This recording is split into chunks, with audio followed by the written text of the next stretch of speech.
시청자 여러분 안녕하십니까? 뉴스온 시작합니다. 4년차 전공의가 대학병원 지도교수에게 상습적인 폭행을 당했다는 글이 온라인 커뮤니티에 올라왔습니다. 해당 병원 측은 당사자들을 분리 조치했고 해당 사안에 대해 조사할 예정이라고 밝혔습니다. 홍대 레드로드가 2023 아시아 도시 경관상 본상을 수상했습니다. 경북도가 경북 메타버스 대표 플랫폼 정식 서비스를 시작했다고 밝혔습니다. 광주 아파트 거래량이 급감하며 시민들의 우려가 커지고 있습니다. 충북도가 디지털 플랫폼 지역 확산 업무 협약을 체결했습니다. 범죄를 저지른 의료인의 면허를 취소하는 이른바 의사 면허 박탈법이 지난 20일부터 시행에 들어가는데요. 광주의 한 대학병원에서 지도 교수로부터 상습적인 폭행을 당했다는 전공의 4년차의 폭로글이 온라인 커뮤니티에 올라왔습니다. 해당 병원 측은 당사자들을 분리 조치했고 해당 사안에 대해 조사할 예정이라고 밝혔습니다. 잔뜩 움츠러든 모습의 남성이 누군가에게 연신 고개를 숙입니다. 남성의 얼굴 옆으로 불쑥 손이 나타나더니 뺨을 내려칩니다. 광주광역시의 한 대학병원 4년차 전공의 A씨가 올 8월부터 한 달간 지도교수로부터 폭행을 당했다며 온라인 커뮤니티에 올린 영상입니다. 첨부된 음성 파일에는 폭행을 당하는 듯한 큰 소리도 담겨 있습니다.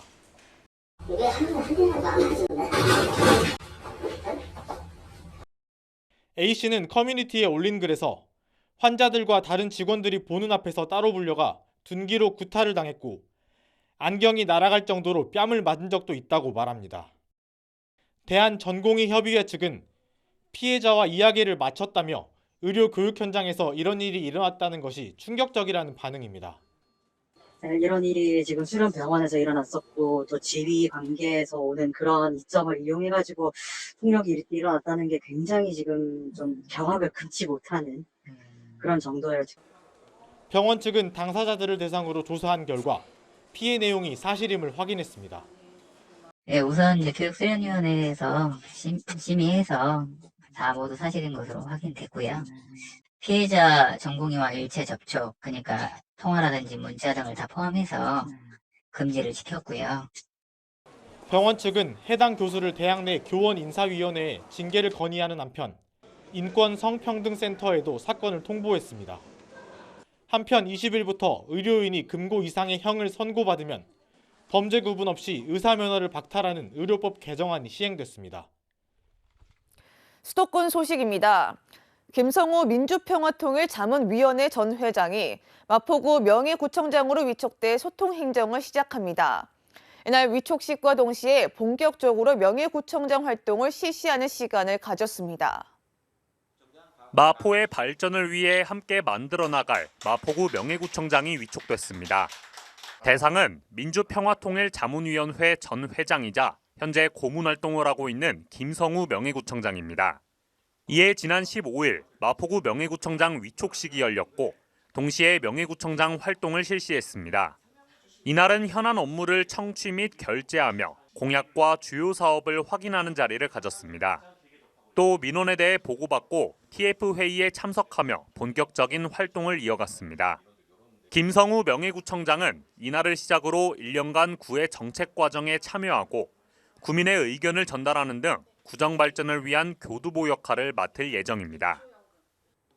홍대 레드로드가 경관 분야에 권위 있는 국제상인 2023 아시아 도시경관상 본상을 수상했습니다. 이 상은 아시아 지역 내 우수 경관 사례를 발굴하고 타 도시의 모범이 되며 성과를 이룬 도시, 지역, 사업 등을 선정하는 경관 분야의 권위 있는 국제상입니다. 더 자세한 소식 전해드리겠습니다. 마포의 대표 관광명소 홍대 레드로드가 지난 17일 부산광역시에서 열린 2023 아시아 도시경관상 시상식에서 본상을 수상했습니다. 군은 도시를 잇는 사람 중심 문화예술거리 홍대 레드로드 조성이라는 주제로 응모해 홍대 일대를 특색 있는 거리로 탈바꿈했다는 점을 호평받았습니다. 특히 안전사고 예방 및 편의를 위해 노상주차장 이전을 통한 보행공간 확보, 미끄럼 방지 적용 등 안전을 강화했다는 점에서 주목받았습니다. 더하여 그림이 부착된 재활용 화분으로 아름다운 가로 경관을 형성하고 버스킹 공연을 위한 공간 정비 등 주민과 정체성 가득한 테마거리를 함께 만든 노력을 인정받아 수상의 영예를 안았습니다. 한편 아시아 도시경관상은 아시아인들에게 행복한 생활 환경을 만들어 나갈 것을 목표로 UN 해비타트 후쿠오카 본부, 아시아 해비타트 협회 등이 2010년부터 시상해 오고 있는 경관 분야의 권위 있는 국제상입니다. 광역시 소식입니다. 대구시가 제84회 순국선열의 날 기념식을 정부 대구지방합동청사에서 열었습니다. 지난 17일 제84회 순국선열의 날 기념식이 정부 대구지방합동청사에서 열렸습니다.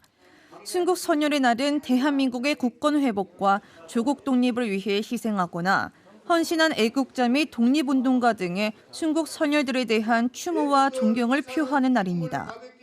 이날 기념식은 200여 명이 참석한 가운데 순국선열 추념문 낭독과 제3회 대구광역시 호국 보훈대상 시상 등이 진행됐습니다. 이어서 국가를 위해 헌신하고 보훈 문화 발전에 기여한 분들과 단체에 대구광역시 호국 보훈대상을 수여해 기념식의 의미를 더했습니다. 한편 기념식에 앞서 홍준표 시장을 비롯한 시의회 의장, 기관단체장, 보훈단체장 등 30여 명은 국립시남선열공원을 참배했습니다. 대구시가 여의도에서 대구 경북 신공항 사업 대행자 선정을 위한 투자 설명회를 열었습니다. 대구시가 지난 20일 여의도에서 대구 경북 신공항 사업 대행자 선정을 위한 투자 설명회를 열고 기부 대양료 합의각서를 국방부와 체결했습니다. 합의각서 체결을 통해 대구시는 실질적인 군공항 이전 사업의 시행자 지위를 확보함으로써 향후 본격적으로 신공항 건설과 후적지 개발 사업을 수행할 사업 대행자 선정이 가능해졌습니다. 이에 따라 대구시는 지방 공기업과 연내 신공항 사업 협약을 체결하고 내년 1분기 내에 가칭 TK 신공항 건설 주식회사 설립을 추진합니다. 대전시가 지난 22일 대전시 국방산업 성과를 공유하고 방산기업 대표와의 대화를 위해 국방상생 포럼을 개최했습니다. 이번 포럼은 국방산업을 이끄는 기업인들에게 방위산업 관련 대전시와 방위사업청의 정책 방향을 소개하고 기업 간 정보 공유와 네트워크를 활성화하기 위해 마련됐습니다. 이장우 시장은 산업 용지 확보와 지난 7월 방위사업청 이전 등을 소개하고 K방산의 위상을 높이며 미래 먹거리 산업을 선도하는 기업 대표들에게 격려와 감사를 전했습니다. 이어서 DS전자와 2023년 방산혁신기업 100에 선정된 무인 항공용 드론 업체인 두타기술의 제품 소개와 성과 발표가 있었습니다. 지난 16일 청소년 문화의 집에서는 평창의 청소년 행복드림에서 선정된 정책 의제를 평창군에 전달했습니다. 이번에 전달한 청소년 정책 의제는 관내 청소년을 대상으로 모집 선정된 54명의 학생들이 워크숍과 의제 발굴 사전 활동, 원탁 토론 등의 과정을 거치며 선정됐습니다. 이후 정책을 6개로 압축했고 평창군 청소년 500명이 투표에 참여해 최종 의제 2건을 확정했습니다. 발굴된 최종 의제는 청소년들이 자유롭게 공부하고 친구를 만날 수 있는 청소년 전용 카페 설치, 이 순위로는 시내 공공버스 배차 시간 연장 등입니다. 평창군 청소년 문화의 집 운영위원회 대표 김시은 학생은 평창 군민의 한 사람으로서 청소년이 직접 발굴하고 제안하는 기회가 생겨 기쁘다며 청소년 정책이 실현되어 살기 좋은 평창으로 거듭났으면 좋겠다고 말했습니다. 충청도 소식입니다. 김영환 충북도지사와 고진 디지털 플랫폼 정부위원장을 비롯한 관계자들이 참석한 가운데 디지털 플랫폼 정부 지역 확산을 위한 업무 협약이 체결됐습니다. 충청북도와 디지털 플랫폼 정부위원회는 차세대 지방행정 공통시스템 구축 지원, 혁신 정책과제 발굴 등에 협력하기로 했습니다. 고진 위원장은 대한민국의 새로운 혁신, 디지털 플랫폼 정부를 주제로 특강을 실시했으며 위원회는 앞으로도 지자체와 중앙부처와의 연계, 민간기업과의 상생, 균등한 지역 발전 등의 지원을 아끼지 않겠다고 말했습니다. 충청북도가 자문당과 전문가, 도민 등 100여 명이 참여한 가운데 2023년 충북 발전정책 세미나를 열었습니다. 일부 세션에서는 전하진 SDX 재단 이사장이 기후환경 변화를 충북의 산업과 연계하는 새로운 발전 전략을 제시했으며 정원덕 지방시대위원회 특위위원은 지역 균형 발전 전략과 기회발전 특구라는 주제로 충북이 나아갈 방향을 제안했습니다. 이어 2부 세션에서는 재난안전 대응, 신성장 산업 발굴 육성, 방사광 가속기를 활용한 첨단 산업 육성, 이 세 가지 주제에 대한 충북의 발전 전략이 제시됐습니다. 제안된 과제는 향후 추진 타당성과 시일성 등을 면밀히 검토해 도정에 적극적으로 활용될 예정입니다. 경상도 소식입니다. 경상북도가 지난 20일 경북 메타버스 대표 플랫폼 정식 서비스를 시작했다고 밝혔습니다. 메타포트는 경상북도가 2022년에서 2024년까지 총 사업비 30억 원을 투입해 추진하는 사업으로 대구 경북 통합 신공항을 메인 공간으로 구성하여 가상과 현실을 연결하는 경북 메타버스 통합 플랫폼입니다.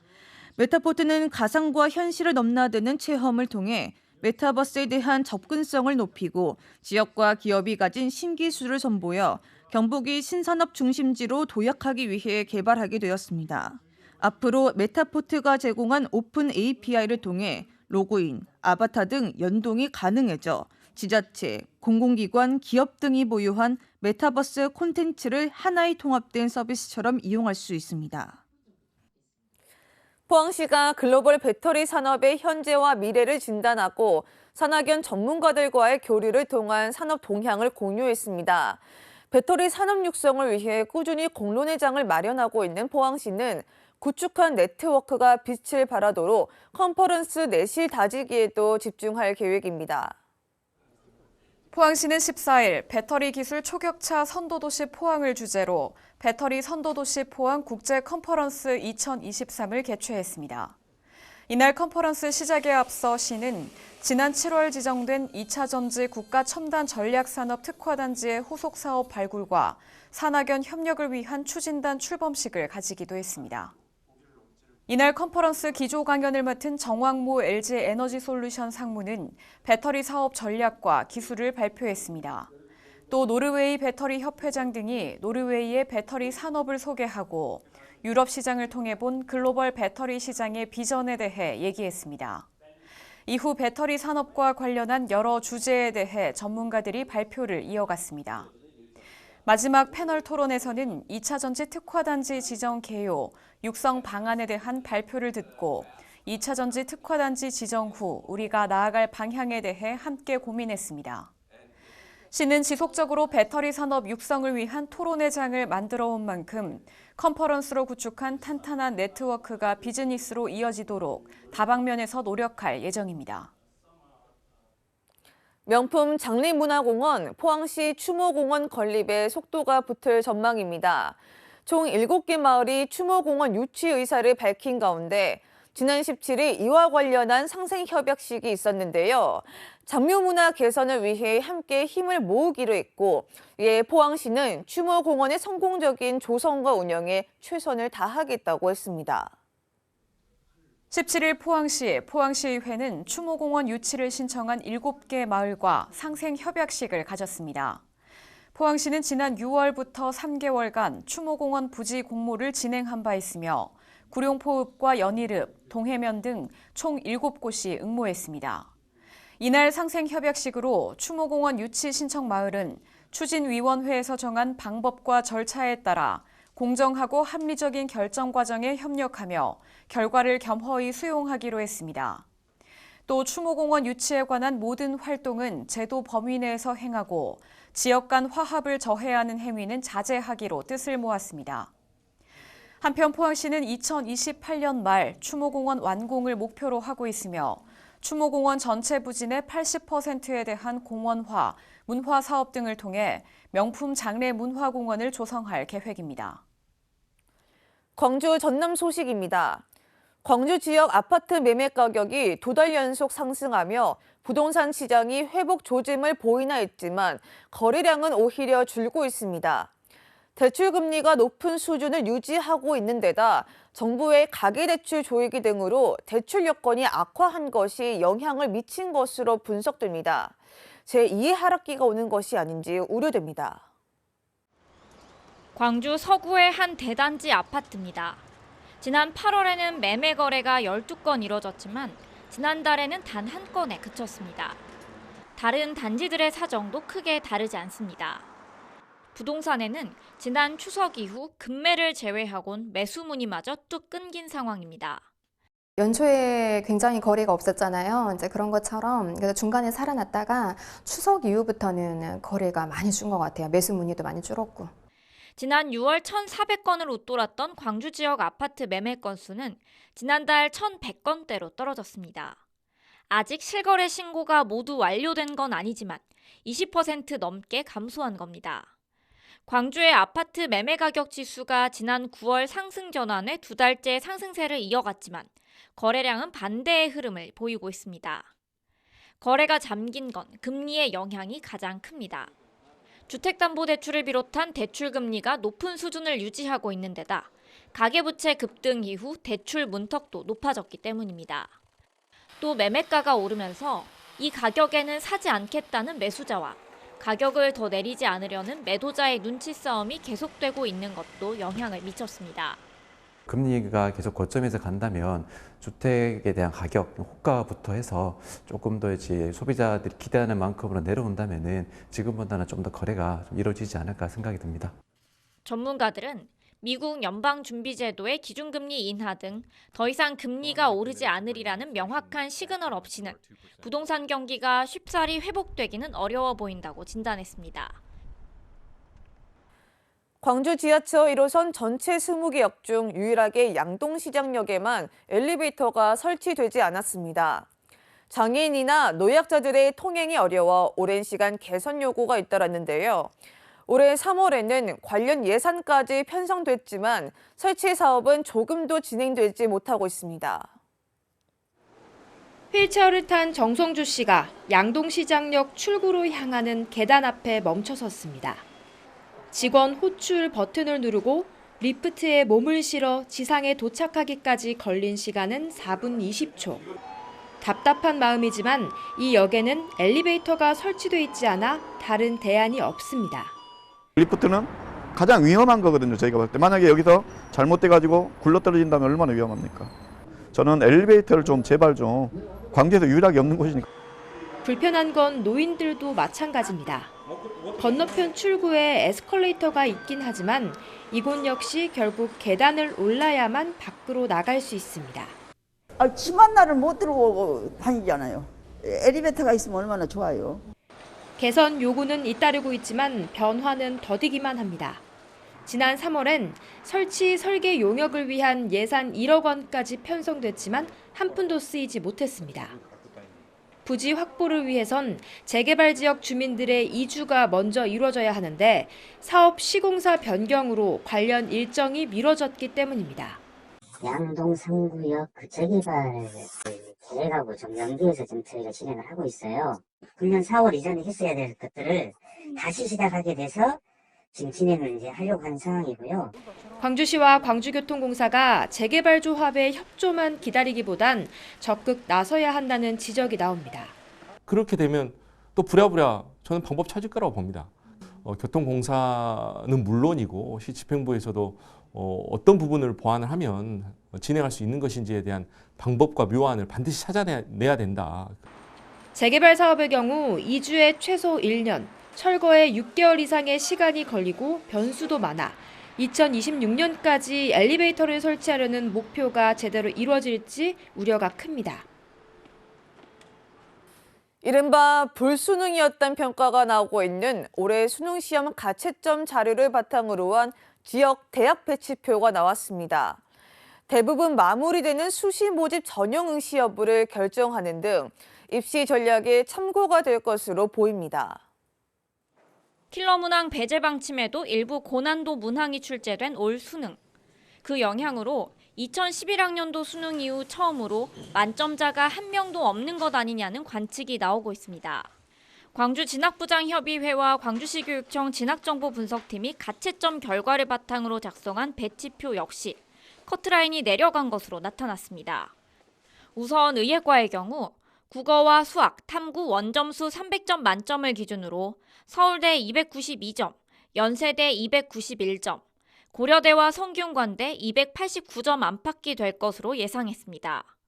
지역 인재 전형 기준 전남대 의예과 276점, 조선대 의예과는 272점 안팎이 될 것으로 전망됩니다. 인문계열은 서울대가 267점 선, 연세대와 고려대가 264점 선에서 당락이 갈릴 것으로 내다봤습니다. 전남대는 영어교육과가 233점, 경영학부 224점 등이 예상됩니다. 자연계열은 서울대가 272점 선에서 합격 여부가 결정될 것으로 보입니다. 전남대 전기공학과가 247점, 한국에너지공대 255점, 광주과학기술원 253점 안팎까지 지원이 가능할 것으로 예상됩니다. 시교육청은 가채점 원점수를 기준으로 분석한 자료이기 때문에 이번 주 대부분 마무리되는 수시 모집 전형에 응할 것인지를 결정하는 참고 자료로만 활용해달라고 당부했습니다. 영역별로 점수의 환산 비율이 다릅니다. 그래서 지금 현재 못 봤다고 하더라도 12월 8일 날 성적 통지가 됐을 때 표준 점수 상으로 대학에 이렇게 이 환산을 해보면 오히려 더 좋을 수도 있거든요. 정확한 수능 성적은 다음 달 8일 발표되며 정시 모집은 1월 초에 진행됩니다. 여수시가 장애인식 개선을 위한 걷기 행사를 열었습니다. 이번 행사는 함께 바꾸는 세상 걷고 느끼고 즐기고라는 주제로 미평공원 일원에서 개최됐습니다. 이번 행사가 개최된 미평공원은 기존 철길을 편의 공간으로 조성하고 무장의 공간으로 탈바꿈해 많은 시민들이 이용하는 공원입니다. 예향 전남 전국 연극제가 낭만의 도시 여수 연극으로 놀다라는 슬로건으로 여수 시민회관 등에서 열렸습니다. 전국 규모의 첫 번째 연극제로 지역 연극인들에게 예술 인프라 형성 기회 제공 등을 위해 한국연극협회 전남도 지회와 여수 지부가 함께 기획한 공연입니다.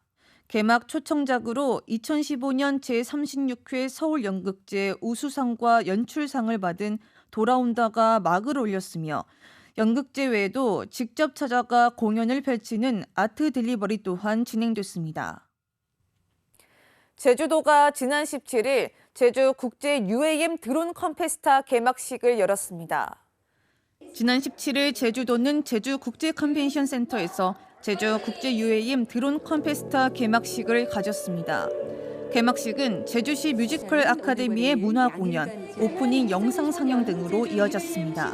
또 UAM 상용화 및 드론 활성화 업무 협약, 이대성 항공안전기술원 원장의 UAM 개발 동향과 도전 과제 기조 연설 등이 이어졌습니다. 오영훈 제주도지사는 기회사에서 제주는 아이들의 꿈이 현실이 되고 대한민국의 미래를 선도하며 세계 선도 기업들과 어깨를 나란히 하는 새로운 시대로 도약을 준비하고 있다고 강조했습니다. 관절 부위의 염증을 관절염이라고 합니다. 고관절의 경우 무릎에 비해 관절염 빈도가 낮지만 퇴행성부터 시작해 모든 종류의 관절염이 발생할 수 있는데요. 대동병원 관절센터 서진혁 과장은 현대 사회에는 비만 인구 증가로 고관절에 관절염이 생길 수 있다며 잘못된 자세나 좌식 문화는 고관절을 비롯해 주변 조직에 손상을 줘 관절염으로 이어질 수 있어 주의가 필요하다고 조언했습니다. 무리한 동작을 반복하거나 올바르지 못한 자세 등은 퇴행성 변화를 유발하므로 삼가하며 음식을 짜게 먹거나 카페인 섭취량이 많으면 칼슘이 손실될 수 있으므로 주의하고 골밀도에 긍정적인 영향을 주는 칼슘, 비타민 D, 비타민 K 등의 영양소를 골고루 섭취하는 것이 좋습니다. 이상 뉴스 마칩니다. 시청해주신 여러분 고맙습니다.